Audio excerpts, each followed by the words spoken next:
Law of attraction ಅಂದರೆ ಏನು ಮತ್ತು ಇದು ವರ್ಕ್ ಆಗುತ್ತೆ ಅನ್ನೋದು ಒಂದು, ಭಾರತೀಯ ಪರಿಕಲ್ಪನೆಯಲ್ಲಿ ಭಾರತೀಯ ಜ್ಞಾನ ಶಾಖೆಗಳಲ್ಲಿ ಏನಾದರೂ ಬಂದಿದೆಯಾ ಅನ್ನೋದು.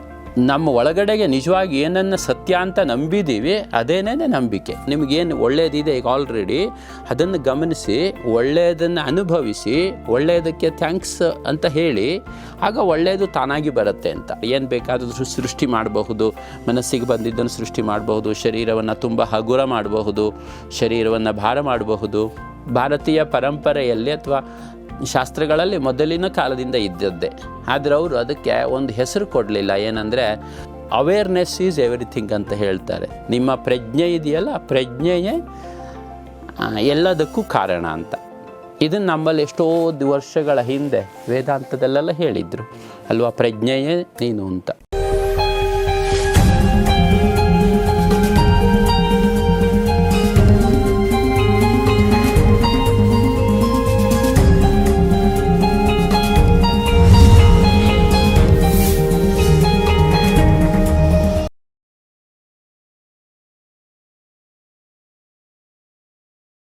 ಸ್ನೇಹಿತರೆ ನಮಸ್ಕಾರ. ಗೌರಿ ಶಕ್ಕಿ ಸ್ಟುಡಿಯೋದ ಮಾನಸ ಸರೋವರ ಕಾರ್ಯಕ್ರಮಕ್ಕೆ ನಿಮಗೆಲ್ಲ ಸ್ವಾಗತ. ನಾನು ಗೌರಿ ಶಕ್ಕಿ. ನಮ್ಮ ಜೊತೆಗೆ ಯೋಗ ನಿದ್ರಾ body and mind healing coach ಆಗಿರುವಂಥ ಗೋಪಾಲಕೃಷ್ಣ ಅವರು ಬಂದಿದ್ದಾರೆ. ಮೂಲತಃ ಶಿವಮೊಗ್ಗದವರು. ಆನ್ಲೈನ್ ಮೂಲಕ ಯೋಗ ನಿದ್ರೆಯ ಕೋಚಿಂಗ್ ಕೊಡ್ತಾರೆ, ಮೈಂಡ್ ಮತ್ತು ಬಾಡಿಯ ಹೀಲಿಂಗ್ ಮಾಡ್ತಾರೆ. ಆಸಕ್ತರವ್ರನ್ನ ಸಂಪರ್ಕಿಸಿ. ಇವತ್ತು ನಾನು ಅವ್ರಿಗೆ ಕೇಳೋದು ಏನಂತಂದರೆ, ಈ ಲಾ ಆಫ್ ಅಟ್ರಾಕ್ಷನ್ ಅಂದ ತಕ್ಷಣ ನಮಗೆ ಅದು ವೆಸ್ಟರ್ನ್ ಕಾನ್ಸೆಪ್ಟ್ ಅಂತ ಅನಿಸುತ್ತೆ. ಅಮೆರಿಕದಿಂದನೋ ಅಥವಾ ಪಾಶ್ಚಿಮಾತ್ಯ ಯಾವುದೋ ದೇಶದಿಂದ ಬಂದಿರುವಂಥ ಒಂದು ಕಾನ್ಸೆಪ್ಟ್ ಅಂತ ನಾವು ಅಂದ್ಕೊಂಡಿದ್ದೀವಿ. ಬಟ್ ಈ ಒಂದು ಲಾ ಆಫ್ ಅಟ್ರಾಕ್ಷನ್ ಎರಡು ಪ್ರಶ್ನೆಗಳು. ಒಂದು, ಇದು ವರ್ಕ್ ಆಗುತ್ತೆ ಅನ್ನೋದೊಂದು. ಲಾ ಆಫ್ ಅಟ್ರಾಕ್ಷನ್ ಅಂದರೆ ಏನು ಮತ್ತು ಇದು ವರ್ಕ್ ಆಗುತ್ತೆ ಅನ್ನೋದೊಂದು. ಎರಡನೇದು. ಮೂರನೇದು, ಇದು ನಮ್ಮ ಭಾರತೀಯ ಪರಿಕಲ್ಪನೆಯಲ್ಲಿ ಭಾರತೀಯ ಜ್ಞಾನ ಶಾಖೆಗಳಲ್ಲಿ ಏನಾದರೂ ಬಂದಿದೆಯಾ ಅನ್ನೋದು ಮೂರನೇ ಪ್ರಶ್ನೆ. ಏನು ಹೇಳಕ್ಕೆ ಇಷ್ಟಪಡ್ತೀನಿ ಸರ್? ಮೊದಲನೇದಾಗಿ ಲಾ ಆಫ್ ಅಟ್ರಾಕ್ಷನ್ ವರ್ಕ್ ಆಗುತ್ತಾ, ವರ್ಕ್ ಆಗೋದಿಲ್ವಾ? ಅದು ನಂದೊಂದು ಸಣ್ಣ ಎಕ್ಸ್ಪೀರಿಯನ್ಸ್ ಶೇರ್ ಮಾಡಬಹುದು. ಏನಂದರೆ, ನಮಗೆ ನಮ್ಮ ಗುರುಗಳು ಫಸ್ಟು ನನಗೆ ಈ ಲಾ ಆಫ್ ಅಟ್ರಾಕ್ಷನ್ ಪದ ಕೇಳಿದ್ದು ಫಸ್ಟು ಈ ಸೀಕ್ರೆಟ್ ಮೂವಿಯಿಂದನೇ. ದ ಸೀಕ್ರೆಟ್ ಮೂವಿ ಬಹಳ ಜನ ನೋಡಿರ್ತಾರೆ. ಅದನ್ನು ನಮ್ಮ ಗುರುಗಳು ನಮಗೆ ಕೊಟ್ಟರು. ಅದು ಆ ಮೂವಿ ಕೊಟ್ಟುಬಿಟ್ಟು, ಇದರ ಪ್ರಕಾರ ನಿಮಗೆ ಬೇಕಾಗಿದ್ದನ್ನು ಮ್ಯಾನಿಫೆಸ್ಟ್ ಮಾಡ್ಕೊಳ್ಬಹುದು ಅಂತಂದರು. ನಾನು ಶಿವಮೊಗ್ಗದಲ್ಲಿ ಆವಾಗ ಒಂದು ಮಾನಸಿಕ ಅಸ್ವಸ್ಥರಿಗೆ ಒಂದು ಕೇರ್ ಟೇಕಿಂಗ್ ಯೂನಿಟ್ ನಡೆಸ್ತಾ ಇದ್ದೆ. ಅದಕ್ಕೊಂದು ವೆಹಿಕಲ್ ಬೇಕು ಅಂತ ನನ್ನ ಇಂಟೆನ್ಷನಲ್ಲಿತ್ತು. ಗುರುಗಳು ಅದು ಹೇಳಿದ್ರಲ್ಲ, ಅದಕ್ಕಿಂತ ಮುಂಚೆ ನನಗೆ ಲಾ ಆಫ್ ಅಟ್ರಾಕ್ಷನ್ ಅನ್ನೋ ಪದ ಗೊತ್ತಿಲ್ಲ. ಆದರೆ ಇಂಥದ್ದೆಲ್ಲ ಏನೋ ಸಿದ್ಧಿ ಥರ ಇದೆ ಅನ್ನೋದು ಪತಂಜಲಿ ಯೋಗ ಸೂತ್ರ ಅಲ್ಲೆಲ್ಲ ಹೇಳಿದ್ದೆಲ್ಲ ಗೊತ್ತಿತ್ತು. ಅದು ಏನಾರು ಆಗಲಿ ಅಂತ ನನಗೆ ಒಂದು ಮಾರುತಿ ವ್ಯಾನ್ ಇದೆ ಅಂತ ಬರ್ಕೊಂಡು, ಈಗ ಅಫರ್ಮೇಷನ್ ಅಂತೀವಲ್ಲ, ನಮಗೆ ಒಂದು ಮಾರುತಿ ವ್ಯಾನ್ ಇದೆ, ನಮಗೆ ಒಂದು ಮಾರುತಿ ವ್ಯಾನ್ ಇದೆ ಅಂತ ಬರ್ಕೊಂಡು ಬೆಳಗ್ಗೆ ಸಂಜೆ ಓದ್ತಾ ಇದ್ದೆ. ನಮಗೆ ಆ್ಯಕ್ಚುಲಿ ಬೇಕಾಗಿತ್ತು ಮಾರುತಿ ವ್ಯಾನ. ಪೇಷಂಟ್ಸ್ಗಳನ್ನೆಲ್ಲ ಸೈಕ್ಯಾಟ್ರಿಸ್ಟ್ ಹತ್ರ ಕರ್ಕೊಂಡು ಹೋಗೋದು, ಅಲ್ಲಿಂದ ಅವರಿಗೆ ಟ್ರೀಟ್ಮೆಂಟ್ ಮಾಡ್ಕೊಂಬರೋದು, ಅದಕ್ಕೆಲ್ಲ ಬೇಕಾಗಿತ್ತು. ಆದರೆ ಅದು ಆ ನಂಬಿಕೆ ಹೇಗೆ ಕೆಲಸ ಮಾಡುತ್ತೆ ಅನ್ನೋದು ನನಗೆ ಆಶ್ಚರ್ಯ ಆಯಿತು. ಸುಮಾರು ಒಂದೂವರೆ ತಿಂಗಳಾಗಿರಬೇಕು. ಬೆಂಗಳೂರಿನಿಂದ ಒಬ್ಬರು ಸರೋಜಾ ನಾಯ್ಡು ಅಂತ ಬಂದರು ನಮ್ಮ ಯೂನಿಟ್ಟಿಗೆ. ಅವರು ನಮ್ಮಲ್ಲಿಗೆ ಬರಬೇಕಾಗಿದ್ದವ್ರು ಅಲ್ವೇ ಅಲ್ಲ. ಯಾಕಂದರೆ ಅವರಲ್ಲಿ ಬೇರೆ ಒಂದು ಜೀವನ ಸಂಜೆ ವೃದ್ಧಾಶ್ರಮ ಅಂತ ಶಿವಮೊಗ್ಗದಲ್ಲಿ ಒಂದು ವೃದ್ಧಾಶ್ರಮ ಇದೆ. ಅಲ್ಲಿಗೆ ವರ್ಷಕ್ಕೊಂದು ಸಾರಿ ಭೇಟಿ ಕೊಡ್ತಾರೆ ಅವರು. ಭೇಟಿ ಕೊಟ್ಟು ಅಲ್ಲಿರುವವರಿಗೆ ಏನಾದ್ರು ಡೊನೇಟ್ ಮಾಡಿ ಅದೆಲ್ಲ ಮಾಡಿ ಹೋಗೋದು ಅವರು ಅಭ್ಯಾಸ. ಈ ಸಾರಿ ಅಂದರೆ ಇದು ಸುಮಾರು ಒಂದು 15 ವರ್ಷದ ಹಿಂದೆ ನಡೆದಿದ್ದು. ಆ ಸಾರಿ ಅವ್ರು ಅಲ್ಲಿಗೆ ಬಂದವರು, ಅಲ್ಲಿರುವ ಯಾರೋ ಇನ್ನೊಬ್ಬರು ಅವರ ಫ್ರೆಂಡು, ಈ ಥರದ್ದು ಇಲ್ಲಿ ಮತ್ತೊಂದು ನಡೀತಾ ಇದೆ ಆಧಾರ ಕೇರ್ ಸೆಂಟರ್ ಅಂತ, ಅಲ್ಲಿ ಬನ್ನಿ ನೋಡ್ಕೊಂಬರೋಣ, ಅಲ್ಲೂ ಸ್ವಲ್ಪ ಈ ಮಾನಸಿಕವಾಗೆಲ್ಲ ಸಫರ್ ಆಗ್ತಿದ್ದವ್ರನ್ನೆಲ್ಲ ಇಟ್ಕೊಂಡು ನೋಡ್ಕೊಳ್ತಾರೆ ಅಂತೆಲ್ಲ ಹೇಳಿದರು. ಸರಿ ಅಂತ ಅವ್ರು ಬಂದರು. ಒಂದು ಅರ್ಧ ಗಂಟೆ ಇದ್ದರು. ಅವರನ್ನೆಲ್ಲ ನೋಡಿದರು, ಅವರಿಗೆಲ್ಲ ಸ್ವಲ್ಪ ಮಾತಾಡ್ಸಿದ್ರು. ಅದೇನು ಸ್ವಲ್ಪ ಹಣ್ಣು ಅದೆಲ್ಲ ತಂದಿದ್ರು, ಅದೆಲ್ಲ ಡಿಸ್ಟ್ರಿಬ್ಯೂಟ್ ಮಾಡಿದರು. ಆಮೇಲೆ ಹೋಗುವಾಗ ನಾವು ಸುಮ್ಮನೆ ಕೂರಿಸ್ಕೊಂಡು ಅವರಿಗೆ ನಮ್ಮದು ಥ್ಯಾಂಕ್ಸ್ ಹೇಳ್ತಾ ಇದ್ವಿ. ನಿಮ್ಗೊಂದು ವೆಹಿಕಲ್ ಇದ್ದರೆ ಚೆನ್ನಾಗಿರುತ್ತಲ್ವ ಅಂದರು. ನನಗೆ ಶಾಕ್ ಆಯಿತು. ಹೌದು, ಇದ್ರ ಬೇಕಾಗಿತ್ತು ಅಂತ ಅಂದೆ. ಇಲ್ಲ, ನಮ್ಮದೊಂದು ಮಾರುತಿ ವ್ಯಾನ್ ಇದೆ, ನಿಮಗೆ ಕೊಡ್ತೀನಿ. ಅದು ಆಲ್ರೆಡಿ ಬೇರೆ ಯಾರಿಗೋ ಡೊನೇಟ್ ಮಾಡಿದೆ. ಅದು ಅವರು ಜಾಸ್ತಿ ಯೂಸ್ ಮಾಡ್ತಿಲ್ಲ. ಅವರು ಹೇಳಿದ್ದಾರೆ ಬೇರೆ ಯಾರು ಜಾಸ್ತಿ ಯೂಸ್ ಅವ್ರಿಗೆ ಕೊಡಿ ಅಂತ ಹೇಳಿ, ನೀವು ತೊಗೊಂಡೋಗಿ ಅಂತ ಅಂದರು. ನಾವು ಒಂದು ವಾರ ಆಗೋಷ್ಟೊತ್ತಿಗೆ ಬಂದು ಒಬ್ಬರು ಡ್ರೈವರ್ ಕರ್ಕೊಬಂದು ತೊಗೊಂಡು ಹೋಗ್ಬಿಟ್ವಿ. ಅದು ಆವಾಗ ನಮ್ಮ ಹತ್ರ ಬರೋಷ್ಟೊತ್ತಿಗೆ ಜಸ್ಟ್ 1,000 ಕಿಲೋಮೀಟ್ರ್ ಅಷ್ಟೇ ಓಡಿತ್ತು ಅದು. ಅಂದರೆ ಲಾ ಆಫ್ ಅಟ್ರಾಕ್ಷನ್ ವರ್ಕ್ ಆಗುತ್ತೆ ಅನ್ನೋದಕ್ಕೆ ಇದು ನನ್ನ ಸ್ವಂತ ಎಕ್ಸ್ಪೀರಿಯನ್ಸು. ಇಂಥದ್ದು ನಮ್ಮ ಕ್ಲಾಸ್ಗಳಲ್ಲಿ ಬಂದವರ ಲೈಫಲ್ಲಿ ಬೇಕಾದಷ್ಟಿದೆ. ಬೇರೆ ಬೇರೆ ತರಹದ ಎಕ್ಸ್ಪೀರಿಯನ್ಸ್ ಇದೆ. ಅಕ್ಯುರೇಟ್ ಡೇಟಿಗೆ ಆಗಿದ್ದು ಇದೆ. ಫಾರ್ ಎಕ್ಸಾಂಪಲು, ಇಂಥ ಡೇಟಿಗೆ ನನಗೆ ಹಸು ಮಾರಾಟ ಆಗಬೇಕು ಅಂತ ಅಂದ್ಕೊಂಡಿದ್ದವರು ಅಂಥ ಡೇಟಿಗೆ ಎಕ್ಸಾಕ್ಟಾಗಿ ಹಸು ಮಾರಾಟ ಆಗಿದ್ದಿದೆ. ಇನ್ನೊಬ್ಬರು ಸುಮಾರು 3-4 ವರ್ಷಗಳಿಂದ ಬರಬೇಕಾಗಿದ್ದ ಹಣ ಇಂಥ ತಾರೀಕಿಗೆ ಬಂದಿದೆ ಅಂತ ಬರ್ಕೊಂಡಿದ್ರು. 13 ಲಕ್ಷ ಬರಬೇಕಾಗಿದ್ದು, ಬಟ್ ಆ ಡೇಟಿಗೆ ಎಕ್ಸಾಕ್ಟ್ ಡೇಟಿಗೆ ಬಂತು. ಅವ್ರು ಆ ಡೇಟ್ ಬರ್ಕೊಂಡಿದ್ರು, ಆ ಡೇಟಿಗೆ ಕರೆಕ್ಟಾಗಿ ಬಂತು. ಆದರೆ 13 ಲಕ್ಷ ಬರಲಿಲ್ಲ, 5-6 ಲಕ್ಷ ಬಂತು. ಇನ್ನು ಮಿಕ್ಕಿದ್ದು ಇನ್ನೊಂದು ಸ್ವಲ್ಪ ದಿವಸದಲ್ಲಿ ಕೊಡ್ತೀವಿ, ಅದು ನೆಕ್ಸ್ಟ್ ಆಮೇಲೆ ಅದು ಕೂಡ ಬಂತು. ಇದನ್ನು ತುಂಬ ಅಕ್ಯುರೇಟಾಗಿ ಆಗಿಯೇ ಆಗುತ್ತೆ ಅಂತ ಹೇಳೋದಕ್ಕಾಗೋದಿಲ್ಲ, ಯಾಕಂದರೆ ಅದು ಅವರವರ ನಂಬಿಕೆಯ ಮೇಲೆ ಡಿಪೆಂಡ್ ಆಗಿದ್ದು. ನಾನು ಹೇಳೋದೇನೆಂದರೆ, ನಮ್ಮ ನಂಬಿಕೆ ಅನ್ನುವುದು ನಮ್ಮ ಮಾನಸಿಕ ಶಕ್ತಿ ಅಲ್ಲ. ತುಂಬ ಜನ ಹಾಗೆ ತಿಳ್ಕೊಳ್ತೀವಿ, ಪಾಸಿಟಿವ್ ಥಾಟ್ಸ್ ಅಂದರೆ ನಮ್ಮ ನಂಬಿಕೆ ಹೇಗಿದೆ ಹಾಗೆ ಅಂತ, ಅಂದರೆ ಯೋಚನೆಗಳು ಹೇಗಿದೆ ಹಾಗೆ ಅಂತ. ನನ್ನ ಪ್ರಕಾರ ಪಾಸಿಟಿವ್ ಮೈಂಡ್ ಸೆಟ್ ಅಂದರೆ ನಮ್ಮ ಆತ್ಮದ ಶಕ್ತಿ ಅದು ಅಂತ. ನಮ್ಮ ಆತ್ಮ ಅಂದರೆ ನಮ್ಮ ಒಳಗಡೆಗೆ ನಿಜವಾಗಿ ಏನನ್ನು ಸತ್ಯ ಅಂತ ನಂಬಿದ್ದೀವಿ, ಅದೇನೇ ನಂಬಿಕೆ. ಅಂದರೆ ಈಗ ಈ ಪ್ರಪಂಚ ಎಲ್ಲ ಏನಿದೆಯಲ್ಲ, ಇದೆಲ್ಲ ನಮ್ಮ ನಂಬಿಕೆ ಅಂತ. ಈಗ ನೀವು ಕೂತ್ಕೊಂಡು ಮಾತಾಡ್ತಿದ್ದೀರಿ, ನಾನು ಕೂತ್ಕೊಂಡು ಮಾತಾಡ್ತಿದ್ದೀನಿ, ಅಂದರೆ ನಮ್ಮ ನಂಬಿಕೆ ಅಂತ. ನಂಬಿಕೆ ಅಂದರೆ ಅದು ಅಷ್ಟರ ಮಟ್ಟಿಗೆ ಸತ್ಯ ಅಂತ. ಆ ತರಹ ನಾವು ವಿಶ್ವಾಸ ಇಟ್ಕೊಂಡ್ರೆ ಯಾವ್ದು ಬೇಕಾದ್ರೂ ಮ್ಯಾನಿಫೆಸ್ಟ್ ಆಗುತ್ತೆ. ಸತ್ಯ ಮತ್ತು ಈ ಸತ್ಯವನ್ನೇ ನಾವು ನಂಬಿದ್ದೀವಿ ಅಂತ ಅಲ್ವಾ? ಅದೇ, ನಾವು ಏನನ್ನು ನಂಬ್ತಾ ಇದ್ದೀವಿ ಅದು ನಮ್ಮ ಜೀವನವಾಗಿದೆ ಅಂತ. ಹಾಂ, ಅಂದರೆ ಈಗ ಇದನ್ನು ನನಗೆ ಈ ಶಂಕರಾಚಾರ್ಯರದ್ದು ಒಂದು ಶ್ಲೋಕ ಇದೆ, ದಕ್ಷಿಣಾಮೂರ್ತಿ ಸ್ತೋತ್ರ ಅಂತ.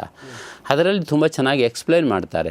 ಆವಾಗ ನನಗೆ ಗೊತ್ತಾಯಿತು ಏನಂದರೆ, ಈ ಲಾ ಆಫ್ ಅಟ್ರಾಕ್ಷನ್ ಅನ್ನುವುದು ಅದು ಇವಾಗ ವಿದೇಶದಿಂದ ನಮಗೆ ತುಂಬ ಪ್ರಚಾರದಲ್ಲಿದೆ, ತುಂಬ ಜನ ನಂಬಿಕೆಯಿಂದ ಬಳಸಿಕೊಳ್ತಾ ಇದ್ದೀವಿ.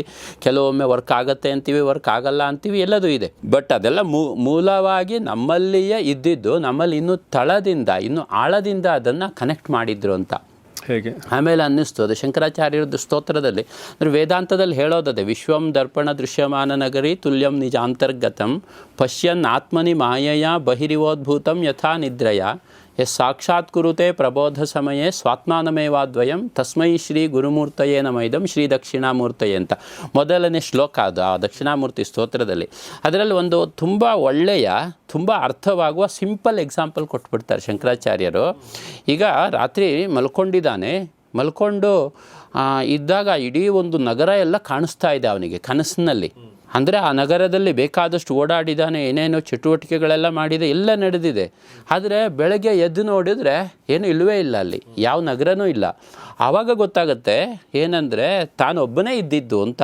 ಅಷ್ಟೊಂದು ದೊಡ್ಡ ವಿಶಾಲವಾದ ನಗರ ಅಂತ ಏನು ಕಾಣಿಸ್ತು, ಅದು ನನ್ನ ಒಳಗಡೆ ಇದ್ದಿದ್ದು, ನಾನು ಒಬ್ಬನೇ ನಿಜವಾಗಿದ್ದಿದ್ದು, ನಾನೇ ಇದನ್ನೆಲ್ಲ ಸೃಷ್ಟಿ ಮಾಡ್ಕೊಳ್ತಾ ಇದ್ದೆ ಅಂತ. ಅದೇ ತರಹ ನಾವು ಕನಸಿನಲ್ಲಿದ್ದೀವಿ ಅಂತ. ಈಗ ನೀವು ಕೂತ್ಕೊಂಡು ಮಾತಾಡ್ತಾ ಇರೋದು ನಮಗೆ ಎಚ್ಚರಿಕೆ ಆದಮೇಲೆ ಗೊತ್ತಾಗುವ ಕನಸು ಅಂತ ಹಾಗೆ ಹೇಳೋದು. ಅಂದರೆ ನಾವು ತುರಿಯ ಸ್ಥಿತಿಗೆ ಹೋದಾಗ, ಅಂದರೆ ನಾವು ಸಮಾಧಿ ಸ್ಥಿತಿಗೆ ಹೋದಾಗ, ಯಾವತ್ತಾದರೂ ಹೋಗುವವರೇ ನಾವು. ಅಂದರೆ ಈ ಜನ್ಮದಲ್ಲದೆ ಇದ್ದರೂ ಎಷ್ಟೋ ಜನ್ಮ ಆದಮೇಲಾದರೂ ಅಲ್ಲಿಗೆ ಹೋಗಲೇಬೇಕು, ಯಾಕಂದರೆ ಅದು ಆತ್ಮದ ಗುರಿ, ಅದು ಅಲ್ಲಿಗೆ ತಲುಪಲೇಬೇಕಾಗಿದ್ದು ಅನಿವಾರ್ಯ ಆತ್ಮದ ಒಂದು ಪಯಣದಲ್ಲಿ. ಸೊ ಆಗ ಗೊತ್ತಾಗತ್ತೆ ನಾವು ಇದನ್ನೆಲ್ಲ ನಂಬಿಕೊಂಡಿದ್ವಿ, ಆದ್ದರಿಂದ ಇದು ಸೃಷ್ಟಿ ಆಯಿತು ಅಂತ. ಅಂದರೆ ನಮ್ಮ ದೃಷ್ಟಿ ಯಾವುದನ್ನು ಸತ್ಯ ಅಂತ ನಂಬುತ್ತಲ್ಲ ಅದೇ ಸತ್ಯ ಅಂತ. ಲಾ ಆಫ್ ಅಟ್ರಾಕ್ಷನ್ನಲ್ಲಿ ಅವರು ಏನು ನಾವು ಹೇಳ್ತೀವಿ, ಅದು ಆಲ್ರೆಡಿ ನನಗಿದೆ ಅನ್ನುವ ನಂಬಿಕೆ ನಮಗೆ ಮನಸ್ಸಲ್ಲಿ ಪೂರ್ತಿಯಾಗಿ ಬಂದುಬಿಟ್ರೆ, ಅದು ಕನಸನ್ನು ನಾವು ಹೇಗೆ ಈಸಿಯಾಗಿ ಸೃಷ್ಟಿ ಮಾಡಬಹುದೋ ಅದೇ ತರಹ ವಾಸ್ತವವನ್ನು ಕೂಡ ಈಸಿಯಾಗಿ ಸೃಷ್ಟಿ ಮಾಡಬಹುದು. ಅಂದರೆ ಕನಸನ್ನು ಸೃಷ್ಟಿ ಮಾಡುವುದರಲ್ಲಿ ನಮ್ಮ ಕಂಟ್ರೋಲ್ ಏನು ಇರೋದಿಲ್ಲ, ತನ್ನಷ್ಟಕ್ಕದೇ ನಡೆಯುತ್ತೆ. ಆದರೆ ಅದನ್ನೇ ನಮ್ಮ ಹತೋಟಿಯಿಂದ ಸೃಷ್ಟಿ ಮಾಡುವುದನ್ನು ಸ್ವಲ್ಪ ಅಭ್ಯಾಸ ಮಾಡಿಕೊಂಡ್ರೆ ನಾವು ನಮ್ಮ ಜೀವನದಲ್ಲಿ ಏನು ಬೇಕಾಗಿದೆ ಅದನ್ನೆಲ್ಲ ಸೃಷ್ಟಿ ಮಾಡಲಿಕ್ಕೆ ಸಾಧ್ಯವಾಗುತ್ತೆ. ಅಂದರೆ ನಮ್ಮ ಮನಸ್ಸು ಪ್ರಪಂಚವನ್ನು ವಾಸ್ತವಿಕವಾಗಿ ಸೃಷ್ಟಿ ಮಾಡ್ತಾ ಇದೆ. ಅಷ್ಟೇ ಅಲ್ಲ, ಹೇಗೆ ಸೃಷ್ಟಿ ಮಾಡಿದ್ದನ್ನು ಹೇಗೆ ಅನುಭವಿಸಬೇಕು ಅಂತ ಅದನ್ನು ಕೂಡ ನಡೆಸ್ತಾ ಇದೆ ಅದು ಅಂತ. ಇದು ನಮ್ಮ ಪ್ರಾಚೀನರು ಹೇಳಿದ್ದು. ಅಂದರೆ ಇದನ್ನು ಒಂದೇ ವಾಕ್ಯದಲ್ಲಿ ಹೇಳಿದ್ರಷ್ಟೇ. ಸೃಷ್ಟಿ ಅಂದರೆ ಏನಪ್ಪ ಅಂದರೆ ಮನಸ್ಸಿನ ಆಟ ಅಂತ. ಮನಸ್ಸನ್ನು ಬಿಟ್ಟರೆ, ಅಂದರೆ ಮನಸ್ಸು ಅಂದರೆ ನೀನು ಪ್ರಪಂಚವನ್ನು ನೋಡುವಂತಹ ರೀತಿ, ಮನಸ್ಸನ್ನು ಯಾವ ಥರ ನೋಡ್ತಾ ಇದೆಯಾ, ಪ್ರಪಂಚವನ್ನು ಯಾವ ಥರ ನೋಡ್ತಾ ಇದೆಯಾ ಅದೇ ಆ ಥರ ಸೃಷ್ಟಿಯಾಗಿ ಕಾಣ್ತಾ ಇದೆ ಅಂತ. ಅಂದರೆ ವೇದಾಂತದ ಪೂರ್ಣ ಪಾಠವೇ ಈ ಥರ ಅಲ್ವಾ. ಅಂದರೆ ಏನಿಲ್ಲವೇ ಇಲ್ಲ ಪ್ರಪಂಚ, ಆದರೆ ನೀನು ಅದನ್ನು ಅನುಭವಿಸ್ತಾ ಇದೆಯಾ. ಮಾಯೆ ಅಂದರೆ ಈಗ ಹಗ್ಗದಲ್ಲಿ ಹಾವು ಕಂಡ ಹಾಗೆ ಅಂತ, ಬರೀ ಹಗ್ಗ ಒಂದೇ ಇದೆ, ನಾವು ಹಾವು ಅಂತ ನೋಡ್ತಾ ಇದ್ದೀವಿ. ಹಾಗೆ ದೇವರು ಒಂದೇ ಇರೋದು, ಆ ಒಂದೇ ಇರುವ ದೇವರಲ್ಲಿ ನಾವು ಬೇರೆ ಬೇರೆ ವಸ್ತುಗಳನ್ನು ಆರೋಪಿಸಿ ನೋಡ್ತಾ ಇದ್ದೀವಿ ಅನ್ನೋದಂದರೆ ವೇದಾಂತದ ತುಂಬ ಸಿಂಪಲ್ ಆಗಿರುವ ಪಾಠ. ಹಾಗೆ ನಮ್ಮ ಜೀವನದಲ್ಲಿ ನಾವು ಬಡತನವನ್ನು ಆರೋಪಿಸಿ ನೋಡಿದ್ರೆ ದಿವಸ ಹೋದಾಗೆ ಬಡತನ ಜಾಸ್ತಿ ಆಗ್ತಾ ಹೋಗುತ್ತೆ. ನಾವು ಸಿರಿತನವನ್ನು ಆರೋಪಿಸಿಕೊಂಡು ನೋಡ್ತಾ ಹೋದರೆ ಸಿರಿತನ ಜಾಸ್ತಿ ಆಗ್ತಾ ಹೋಗುತ್ತೆ.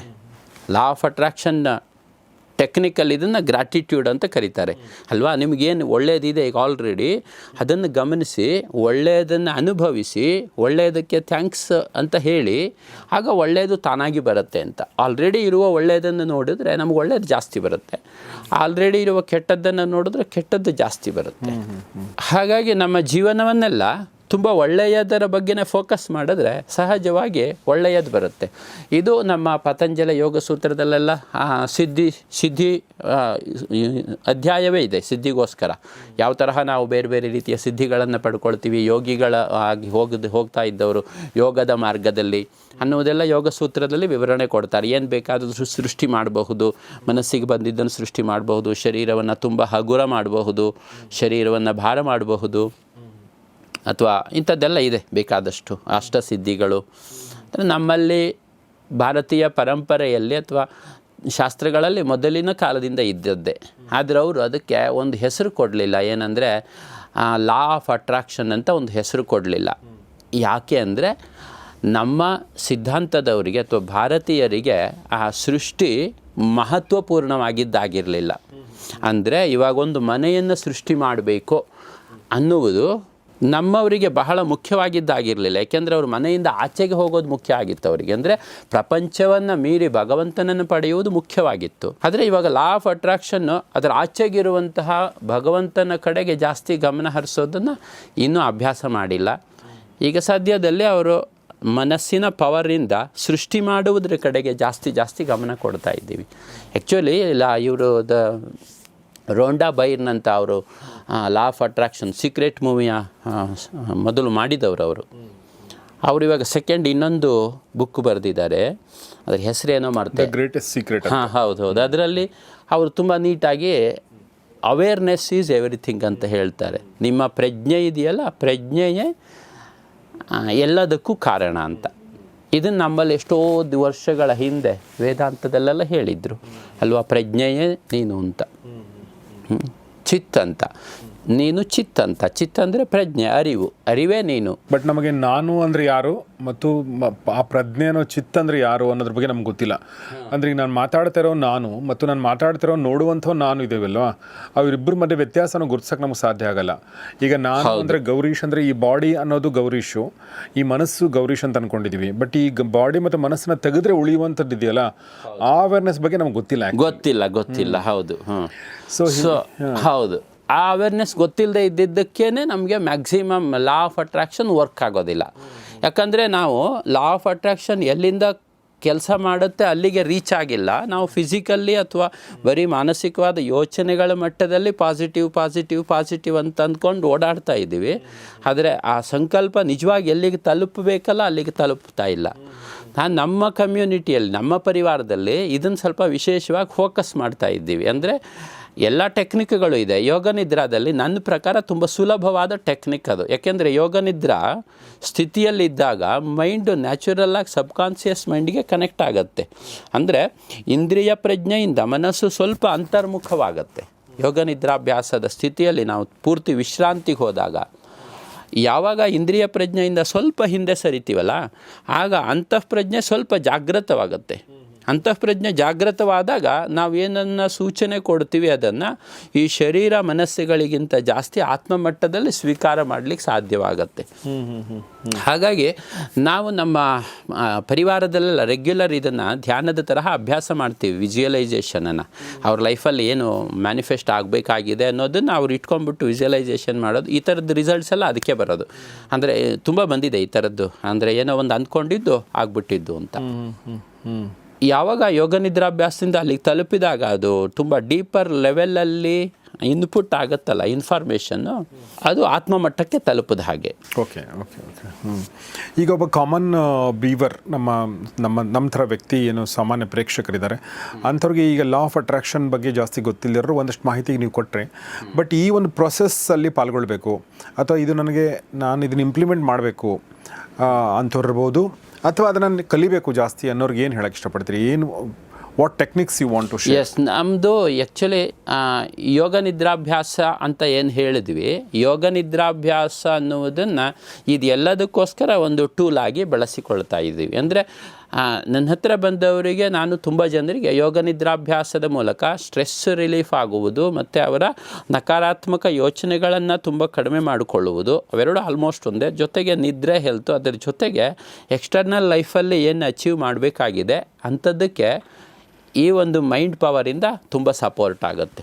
ಅಂದರೆ ನಾವು ಅದರಲ್ಲಿ ಹೇಳ್ಕೊಡ್ತೀವಿ ಕೂಡ ನಮ್ಮ ಪ್ರೋಗ್ರಾಮ್ಗಳಲ್ಲಿ ಯಾವ ತರಹ. ಈಗ ನನಗೆ ಒಂದು ಮಾರುತಿ ವ್ಯಾನ್ ಇದೆ ಅಂತ ನಾನು ಬರ್ಕೊಂಡು ಓದಿದೆ ಅಂತ ಹೇಳಿದ್ನಲ್ಲ, ಆ ತರಹ ಅಫರ್ಮೇಷನ್ಸನ್ನು ಬರೆಯುವುದನ್ನು ಕೂಡ ತುಂಬ ಬೇಸಿಕ್ಕಿಂದ ಅವರಿಗೆ ಕಲಿಸಿಕೊಟ್ಟು ಅವರು ಅಭ್ಯಾಸ ಮಾಡುವ ತರಹ ಕೂಡ ಮಾಡ್ತೀವಿ. ಅಂದರೆ ಬೇಸಿಕ್ ಅಂದರೆ ಏನು, ಯಾರಿಗೆ ಲಾ ಆಫ್ ಅಟ್ರಾಕ್ಷನ್ ಅಂದರೆ ಏನು ಅಂತಲೇ ಗೊತ್ತಿಲ್ಲ ಅಂಥವರಿಗೂ ಕೂಡ ಸೇರಿಸಿಕೊಂಡು ಹೋಗುವಂತಹ ಕಾರ್ಯಕ್ರಮ ಇದೆ.